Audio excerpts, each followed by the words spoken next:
Hell no! I won't let them get away with this bullshit! Abdul, all the evidence you need is all here!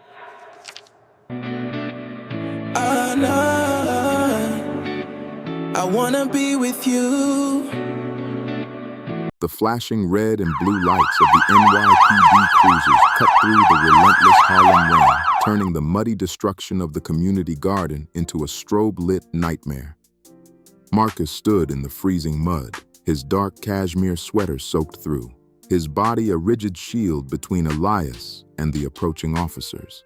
Across the destroyed lot, Cynthia stood under her massive black umbrella, a portrait of sociopathic corporate elegance, her hand resting firmly on the shoulder of Marcus's terrified 6-year-old son, Leo. "Officers, right here," Cynthia called out, her voice slicing through the storm with practiced authority. She gestured toward Marcus with her free hand. "This man is a disgruntled former employee. He's trespassing on condemned city property. He assaulted the demolition crew by forcing them to cut the engine, and he left this young, distressed child abandoned in an unlocked taxi cab. I had to step in for the boy's safety." Two officers, their rain slickers gleaming in the harsh light, unclipped their radios and began marching across the mud toward Marcus and Elias. Elias gripped the back of Marcus's jacket, his vibrant energy vibrating with sheer panic. "Marcus, they're going to arrest you. They're going to take Leo." Marcus's architectural mind, usually capable of mapping 100 variables a second, was redlining. He was looking at the officers, but his soul was locked on his son, shivering under Cynthia's manicured claws. The primal, terrifying instinct of a father entirely overtook the calculated restraint of the architect. Marcus took a step forward, his hands balling into fists. He didn't care about the police. He was going to break Cynthia's arm if she didn't let go of his child. "Don't move, Mr. Thorne," the lead officer commanded, his hand resting casually but menacingly on his utility belt. "She has my son," Marcus growled, his voice a low, lethal baritone that vibrated in his chest. "Tell her to take her hands off my son." "We're going to need you to step back from the machinery, sir. We've received a call from the property developers." "The property developers can go straight to hell," a new, sharply honed voice echoed across the lot. The officers paused. Cynthia's smug smile faltered. Pulling up to the curb, directly behind the police cruisers, was a sleek, jet-black town car. The back door swung open, and a woman stepped out into the storm. She didn't have an umbrella, but she didn't seem to need one. The rain seemed to actively avoid her. She wore a razor-sharp burgundy designer trench coat over a tailored black pantsuit. Her dark skin was flawless, her cheekbones high and severe, and her hair was pulled back into a slick, unforgiving bun. She stepped onto the muddy sidewalk in 5-inch Christian Louboutin stilettos, moving with the terrifying, predatory grace of a great white shark navigating a kiddie pool. This was Sloane Kensington. Sloan was one of the most feared, high-powered defense and corporate litigation attorneys in Manhattan. She was also the woman Marcus had texted in a blind panic from the back of the cab 20 minutes ago. "Counselor Kensington," the lead officer said, visibly stiffening. He recognized her. Half the precinct recognized her from the high-profile civil rights lawsuits she had won against the city. "Officer Davies," Sloan replied smoothly, not breaking stride as she walked to the edge of the chain-link fence. She didn't look at Marcus. She locked her dark, assessing eyes entirely on Cynthia. "I highly suggest you tell your partner to back away from my client, Mr. Thorne. And I suggest you inform the woman holding the child that if she does not remove her hand in the next 3 seconds, I will personally file charges for unlawful restraint, kidnapping, and battery of a minor." Cynthia scoffed, though her grip on Leo loosened. Sloane Kensington, slumming it in Harlem? Marcus can't afford your retainer anymore, Sloan. He's bankrupt. Mr. Thorne's financials are none of your concern, Cynthia, Sloan fired back, her voice dropping to a deadly purr. She turned to the officers. My client is the legal sole custodial parent of that boy. He arrived in a licensed taxi to retrieve his stolen property, which is currently being illegally demolished. There is a stay of execution on this demolition order that was filed by my office exactly 4 minutes ago with the appellate judge. This site is now frozen, pending a hearing. If that bulldozer turns back on, the city is liable for millions. The officers looked at each other, then at the bulldozer driver, who immediately put his hands up in surrender and hopped down from the cab. Sloan finally turned her gaze to Cynthia. Now, let go of the child, before I ruin you. Cynthia's jaw tightened. She looked at the officers, realizing the play had failed. With a disgusted sigh, she stepped away from Leo. Leo, run! Marcus yelled. The boy didn't hesitate. He sprinted through the mud, his small legs pumping, clutching his wet plush bear. Marcus dropped to his knees in the freezing mud, catching his son as the boy collided with his chest. Marcus wrapped his arms around Leo, burying his face in the wet corduroy of the boy's jacket, shaking uncontrollably. I've got you, Marcus choked out, kissing the top of the boy's head. I've got you, Leo. I'm right here. Elias stood behind them, the rain washing away the tears on his face. He watched Marcus, the man who had built walls so high they scraped the sky, kneeling in the dirt, completely broken open by love. Sloan walked over to them, her stiletto sinking an inch into the mud, though she didn't seem to care.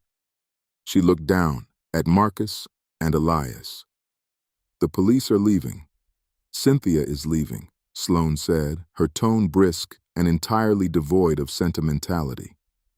But this injunction only buys us 48 hours. You look like hell, Marcus. Get up, both of you. We have a war to plan, and I don't plan strategy in the mud. An hour later, the sterile, calculated world of Marcus Thorne was entirely gone, replaced by the loud, vibrant, organic sanctuary of Elias's Harlem apartment.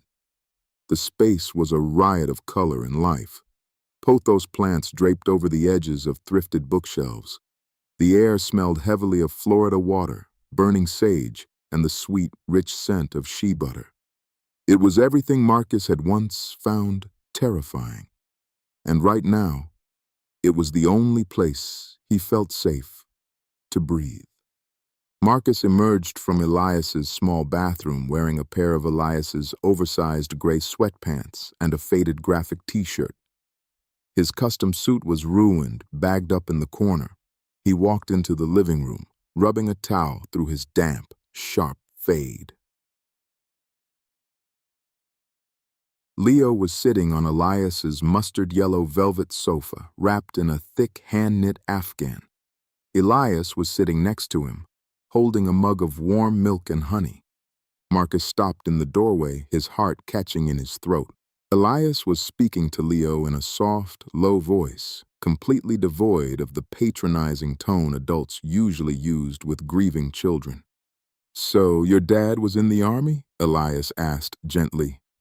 Leo nodded, his large, dark eyes looking up at Elias from under the blanket. He was a captain. He had a lot of medals in a wooden box. I bet he was really brave, Elias said, offering the mug. Brave guys usually are. Leo took the mug, wrapping his small hands around the warm ceramic. Marcus says he's going to build a box for them so we can put them on the wall. Elias looked up, his warm brown eyes meeting Marcus's across the room. The air between them was incredibly thick, charged with the unsaid weight of the last 3 weeks.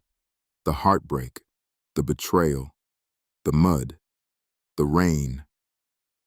It all hung suspended in the quiet apartment. Marcus is good at building things, Elias said softly, his gaze never leaving Marcus's. Sometimes he just needs a little help with the foundation. Marcus swallowed hard, feeling the familiar sting of tears threatening the corners of his eyes. He walked over, sitting on the edge of the coffee table across from them. "Thank you," Marcus rasped, looking at Elias, "for letting us come here, for staying in front of that machine. Elias, I don't know how to repay you for that." Elias sighed, setting his own mug down. "You don't repay me, Marcus. That garden is my life. I was protecting my roots.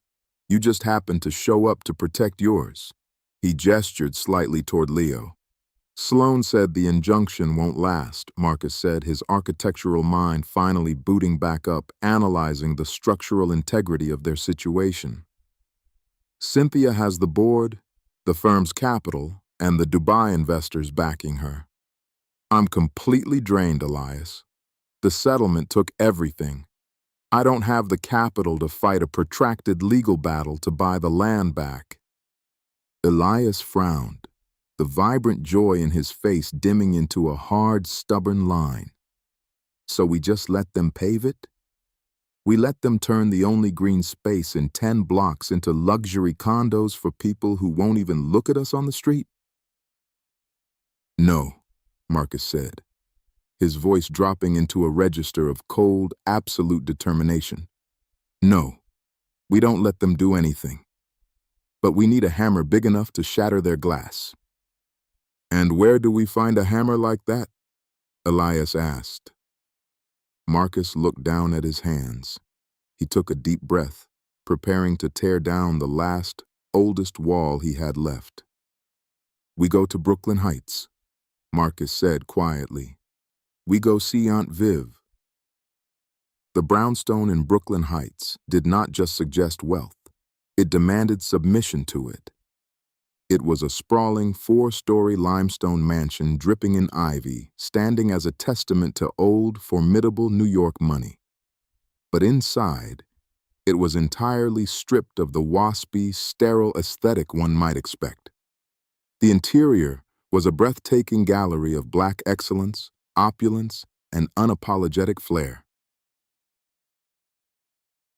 Massive, vibrant portraits by Kehinde Wiley hung on the walls. The furniture was a mix of antique French velvet and striking modern Senegalese woodwork. The air smelled of expensive oud, dark-roasted espresso, and power. Marcus stood in the grand foyer, holding Leo's hand tightly. Elias stood beside him, wearing one of his better thrifted linen shirts, looking around with a mix of awe and deep appreciation for the curated chaos of the space. Sloane stood by the door, checking her Cartier watch, looking completely at home. "She's making us wait on purpose," Marcus muttered, adjusting the collar of the borrowed jacket he was wearing. "It's a psychological tactic." "Oh, hush your mouth, Marcus. I'm making you wait because I was having my cuticles oiled, and unlike you, I respect the sanctity of a good manicurist." The voice echoed from the top of the grand, sweeping staircase. It was rich, resonant, and dripped with a theatrical, terrifying elegance. Descending the stairs was Vivian Thorne. She was in her late 60s, but she moved with the agility of a panther. She had Marcus's sharp, striking bone structure, but where Marcus used his features to intimidate through coldness, Aunt Viv used hers to dazzle and destroy. She wore a flowing, emerald green silk caftan, heavy gold Fulani earrings that brushed her collarbones, and a crown of silver-white hair styled into a flawless, architectural updo. She was the sister of Marcus's late homophobic father, but where his father had been a rigid, self-hating man desperate to assimilate into white corporate America, Aunt Viv had taken her share of the family fortune, invested it in modern art and real estate, and lived her life out loud, entirely unbothered by the opinions of men she could buy and sell before breakfast. Marcus had not spoken to her in a decade. When his father had disowned him for loving Julian, Aunt Viv had offered Marcus a blank check in a guest house. Marcus, drowning in shame and desperate to prove he could build his own empire without the Thorn name, had refused her help and cut contact. Aunt Viv reached the bottom of the stairs. She didn't look at Marcus. She walked directly toward Leo. She crouched down, the emerald silk pooling around her until she was eye level with the terrified 6-year-old. She reached out a hand adorned with 3 massive emerald rings. "Well now," Aunt Viv purred, her sharp eyes softening entirely. "Aren't you just the most beautiful secret this family has ever kept?" Leo looked at the dazzling woman, then looked up at Marcus. Marcus nodded encouragingly. "I'm Leo," the boy whispered. "I know exactly who you are, Leonidas," Aunt Viv said, using his full, regal, given name. "You have your father's eyes, the sad ones. But we're going to fix that. Are you hungry, my king?" Leo nodded slowly. Vivian snapped her fingers without looking up. A housekeeper in a crisp uniform immediately appeared from the hallway. "Martha, take the young king to the kitchen. Give him the good cookies. The ones from the bakery in Paris, not that local trash." Martha gently took Leo's hand and led him away toward the back of the house. Aunt Viv stood up slowly. The warmth vanished instantly, replaced by a terrifying glacial matriarchal authority. She turned to Marcus. 10 years, Aunt Viv said, her voice echoing in the grand foyer. 10 years you let me think my only nephew was out there living like a cold, miserable monk in a glass box. And now you show up on my doorstep, soaked to the bone, with a child you hid from me, a disgraced career, and Sloane Kensington acting as your attack dog. Aunt Viv, I am not finished, Marcus, she snapped, stepping closer. You carry your father's arrogance like a disease. You thought you had to prove you didn't need us. You thought asking for help made you weak. Look at you now. You have nothing. Marcus swallowed his pride. He didn't build a wall. He let her words hit him because they were true. I know. I was a coward. I was so terrified of being like him that I became exactly like him. I isolated myself.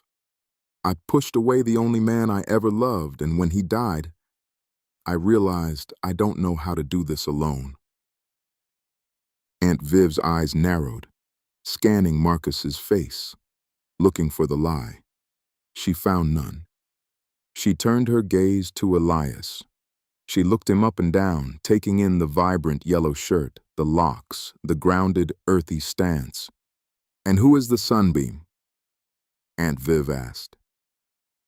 "This is Elias," Marcus said, his voice softening involuntarily. He's the reason I'm here." Elias stepped forward, offering his hand. "It's an honor to meet you, Ms. Thorne. Your collection is incredible." Aunt Viv didn't take his hand. She looked at it, then looked at Elias's face. "You're the gardener, the one Cynthia the snake is trying to pave over." "Yes, ma'am," Elias said, dropping his hand, refusing to be intimidated. "It's not just a garden. It's a community center, a food bank, and a safe space. And Marcus bankrupted himself trying to protect it." Aunt Viv's perfectly arched eyebrows shot up. She looked back at Marcus, a slow, predatory smile spreading across her painted lips. "Well, well, the Ice King finally melted," she murmured. She turned and swept her arm toward the grand parlor. "Come into the war room, all of you. Sloan, pour the scotch. The good stuff. We have a corporate assassination to plan." The war room was Aunt Viv's sprawling library, lined with first edition books and leather armchairs. For the next 3 hours, they laid out the blueprints of Marcus's former firm. Sloane paced the Persian rug, her stilettos clicking rhythmically as she outlined the legal reality. Cynthia has the city in her pocket, Sloane explained, tapping a manicured nail against a crystal tumbler. We can't win a straight zoning fight. They have more lawyers and more time. The only way to stop the bulldozers permanently is to make the firm toxic to the Dubai investors. If Dubai pulls out, the firm goes into immediate receivership to cover the debt, and all asset liquidations, including the Harlem lot, are frozen by federal regulators. How do we scare off Dubai? Elias asked, sitting next to Marcus on a leather Chesterfield sofa. They're a massive conglomerate. They don't care about a community garden. They don't care about morality, Marcus agreed, his mind slipping effortlessly back into the high-stakes corporate strategy he was bred for. But they care deeply about structural liability and a public scandal. Marcus leaned forward, his elbows resting on his knees. 3 years ago, Cynthia cut corners on a luxury high-rise in Hudson Yards. She bypassed the standard environmental soil testing to save a month on the timeline. I found out, and I forced the firm to quietly retrofit the foundation. It cost millions, but it kept the building from sinking. Sloane stopped pacing. Do you have the documentation of the bypass? No. Cynthia wiped the servers before she fired me, Marcus said. But I'm an architect. I don't need the emails. I know exactly where the structural anomalies are. I know which stress points in the Hudson Yards building prove the foundation was rushed. If we leak an independent engineering report to the Dubai investors proving Cynthia knowingly endangers the structural integrity of her projects to save money, they will drop her before morning. Aunt Viv clapped her hands together, a sharp, delighted sound. Oh, this is deliciously ruthless. I will hire the independent engineering firm tonight. They'll have the structural scan done by tomorrow afternoon. But how do we get the report to the Dubai investors? Elias asked. They're in the UAE, and Cynthia has them completely insulated. Sloane smiled, a terrifying expression that showed all her teeth. They aren't in the UAE, Elias.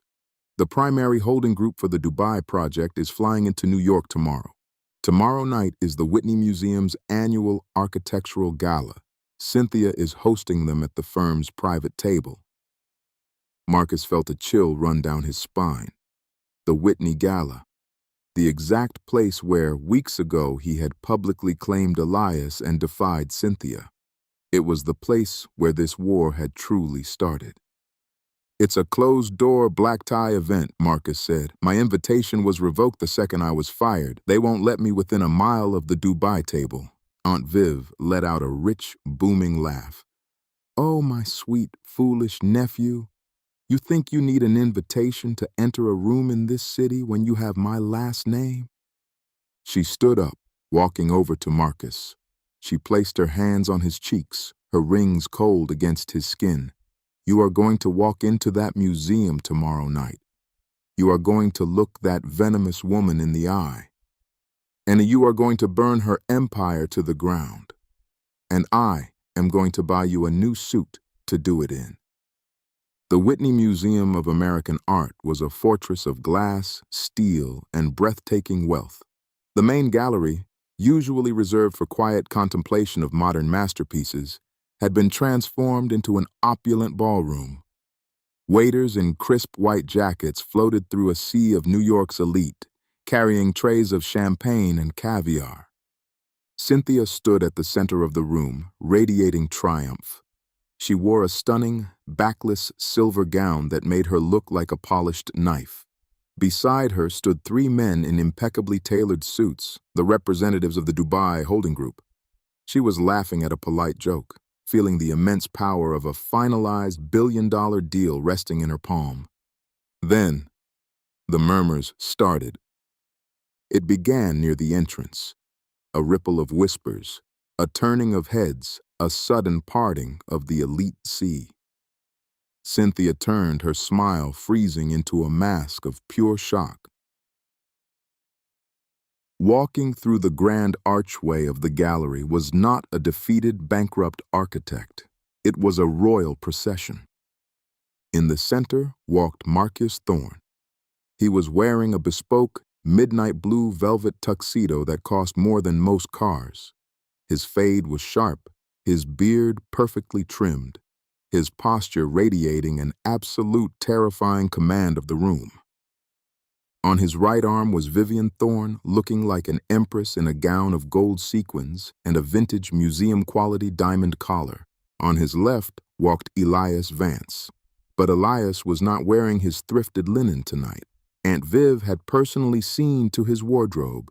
Elias wore a tailored suit made entirely of deep, rich burgundy brocade, his locks pulled back and bound with gold wire. He looked breathtaking, a perfect fusion of organic soul and high-fashion structure. And flanking them, moving with lethal precision, was Sloane Kensington, carrying a sleek black leather portfolio. Cynthia's face went pale. She watched in horror as the four of them bypassed the lower-tier tables and walked directly, unbothered by security, who all recognized Vivian Thorne and actively stepped aside, toward the Dubai investors' table. "Marcus," Cynthia hissed, stepping in front of the investors, attempting to block his path. "You are trespassing. Security will have you removed immediately." Marcus didn't stop. He didn't even look at her. He looked right through her.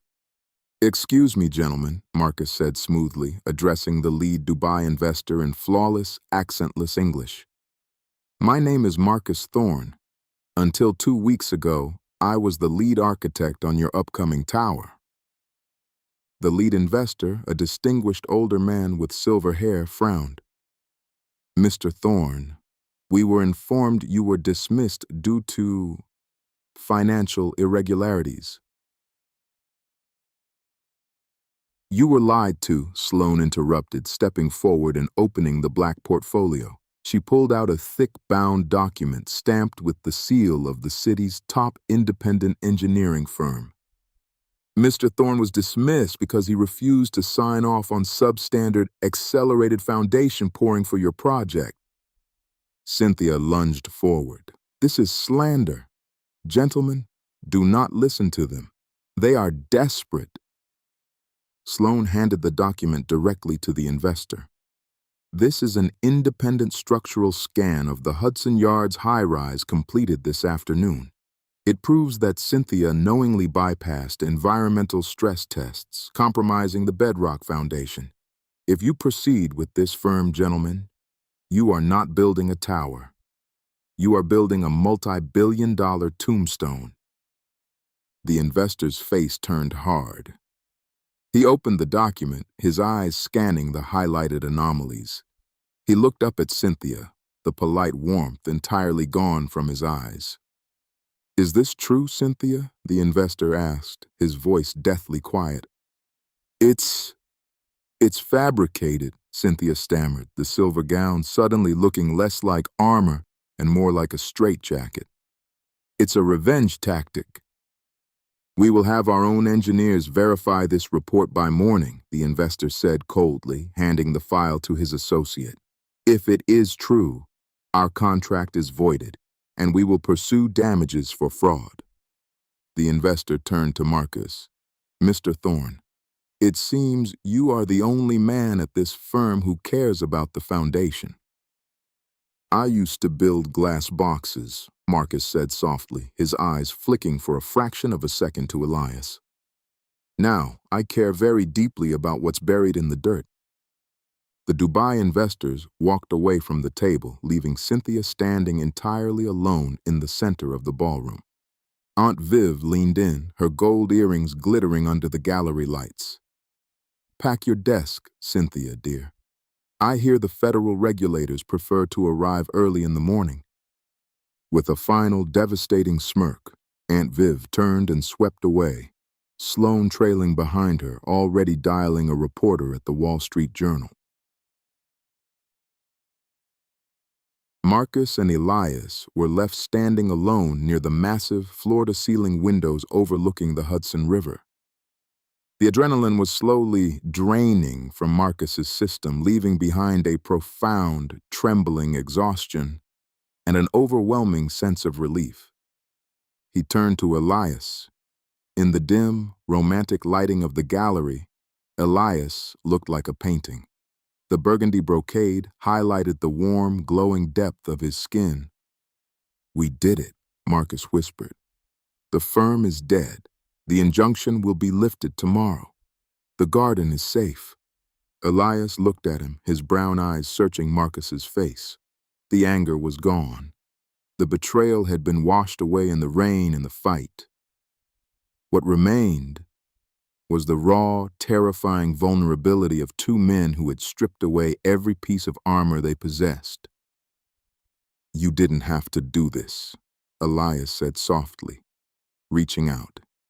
His fingers lightly brushed the velvet lapel of Marcus's tuxedo. "You sacrificed everything." "I sacrificed nothing," Marcus said, his voice breaking. He reached up, catching Elias's hand, lacing their fingers together. "Elias, I love you, and I am so entirely sorry it took the world ending for me to realize that I am completely, structurally incapable of living without you. I want the loud, I want the messy, I want the dirt. I want to build a home with you and Leo." Elias let out a shaky breath. A tear slipped down his cheek, catching the light. He stepped closer, eliminating the space between them. "You're a mess, architect," Elias whispered, a genuine, radiant smile finally breaking across his face. "I know," Marcus breathed, leaning in. Their lips met. It wasn't the frantic, rain-soaked kiss of the garden. It was a slow, deep, devastatingly tender kiss in the middle of a room full of billionaires. It was an anchor. It was a promise. Marcus felt the rigid lines of his life finally, permanently, curving into something beautiful. They pulled away, resting their foreheads together, breathing the same air. "We should go home," Elias whispered. "Leo is waiting at my place." Marcus smiled, the first true, unburdened smile he had worn in a decade. "Let's go home." Marcus pulled his phone from his tuxedo pocket to text the driver, but as the screen illuminated, his smile vanished. There was a voicemail notification. The caller ID was a 202 area code. Washington, D.C. A strange, cold dread pooled in Marcus's stomach. He stepped back from Elias, holding the phone to his ear and pressing play. The voice on the line was sharp, clipped, and carried the unmistakable cadence of high-ranking military brass. "Mr. Thorne, this is General Vance Sterling, Julian's father." Marcus froze. Julian had told him his parents were dead. He had told Marcus he had absolutely no family left. "We have just been notified of our son's passing by the VA hospital," the voice continued, cold and mechanical. "We have also been informed that a civilian, you, has taken physical custody of our grandson, Leonidas. Let me be unequivocally clear, Mr. Thorne. You are a biological donor who abandoned your rights 7 years ago. You will not raise a sterling. We have filed an emergency ex parte order with the Federal Family Court.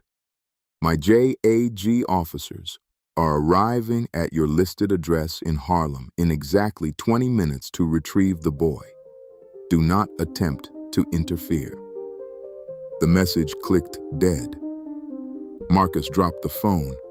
It shattered against the marble floor of the gallery. Elias grabbed Marcus's arms. Marcus, what is it? What's wrong?" Marcus looked at Elias, the sheer, paralyzing terror returning to his deep-set eyes.